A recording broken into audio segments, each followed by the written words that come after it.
Hello everyone, welcome to Parankusham food and vlogs.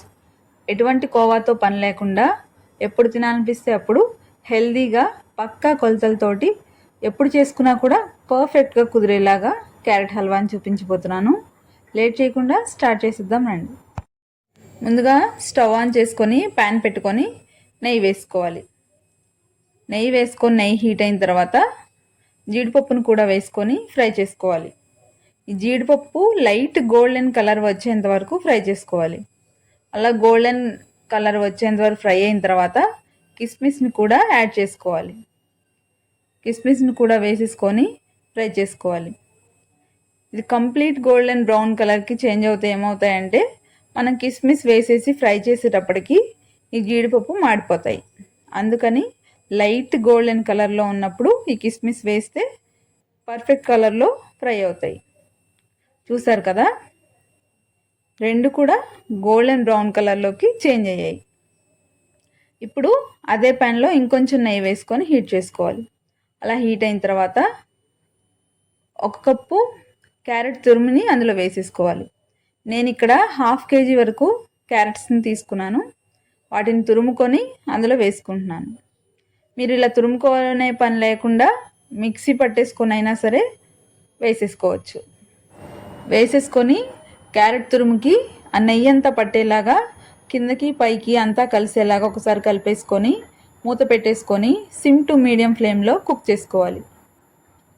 మూత పెట్టుకొని మధ్య మధ్యలో తీస్తూ కలుపుతూ అడుగు పట్టకుండా ఈ క్యారెట్ తురుముని కుక్ చేసుకోవాలి. ఎందుకంటే క్యారెట్ మాడిపోయిందంటే ఆ స్వీట్కి ఆ టేస్ట్ పోతుంది. అందుకని జాగ్రత్తగా మీడియం ఫ్లేమ్లో పెట్టేసుకొని కుక్ చేసుకోవాలి. ఈ క్యారెట్లో ఉన్న వాటర్ కన్సిస్టెన్సీ మొత్తం కంప్లీట్గా డ్రై అయ్యేంత వరకు ఈ క్యారెట్ని కుక్ చేసుకోవాలి.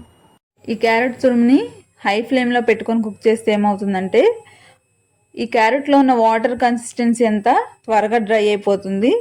క్యారెట్ సరిగ్గా ఉడకదనమాట. అందుకని మీడియం టు సిమ్ ఫ్లేమ్లో పెట్టేసుకొని కుక్ చేసుకుంటే ఆ క్యారెట్లో ఉన్న వాటర్కి ఈ క్యారెట్ అంతా చక్కగా ఉడికిపోతుంది అనమాట. అందుకని మీడియం ఫ్లేమ్లో పెట్టుకొని కుక్ చేసుకోవాలి. వాటర్ అంతా కంప్లీట్గా డ్రై అయిపోయింది, కనిపిస్తుంది కదా మీకు. ఈ టైంలో పంచదారని వేసుకోవాలి. నేను 1/2 kg క్యారెట్ తీసుకున్నాను. 1/2 kg క్యారెట్కి 100 to 150 grams వరకు పంచదార పడుతుంది. మీ స్వీట్ని బట్టి 100 grams పైన వేసుకోవచ్చు. 100 to 120 grams అయితే పర్ఫెక్ట్గా సరిపోతుంది. ఇలా వేసేసుకొని పంచదార క్యారెట్ని కలిసేలాగా మీడియం ఫ్లేమ్లో పెట్టుకొని మాత్రమే కుక్ చేసుకోవాలి. ఇలా కలిపేసేసుకుంటే మీరు సరిగ్గా అబ్జర్వ్ చేస్తే ఆ పంచదార అంతా కూడా పాకంలాగా తయారైపోతుంది. ఈ పంచదార అంతా కరిగిపోయిన తర్వాత ఈ క్యారెట్ ఈ కన్సిస్టెన్సీలో ఉన్నప్పుడు 1 కప్పు పాలని అందులో వేసేసుకోవాలి. కాచి చల్లార్చిన పాలని నేను అందులో పోసుకుంటున్నాను. పచ్చిపాలు అయితే పోసుకోకూడదు. ఈ పాలు క్యారెట్ ఎంతవరకు ఉంటుందో క్యారెట్ మునిగేంత వరకు పాలని పోసుకోవాలి. ఇలా పాలను పోసేసుకొని ఒకసారి క్యారెట్ పాలు కలిసేలాగా కలిపేసుకోవాలి. కలిపేసుకొని సిమ్లో పెట్టుకొని మూత పెట్టుకొని కుక్ చేసుకోవాలి. మనం పోసిన పాలంతా క్యారెట్కి పట్టేసి డ్రై అయ్యి పాలంతా ఎగిరిపోయేంత వరకు మనం కుక్ చేసుకోవాలి.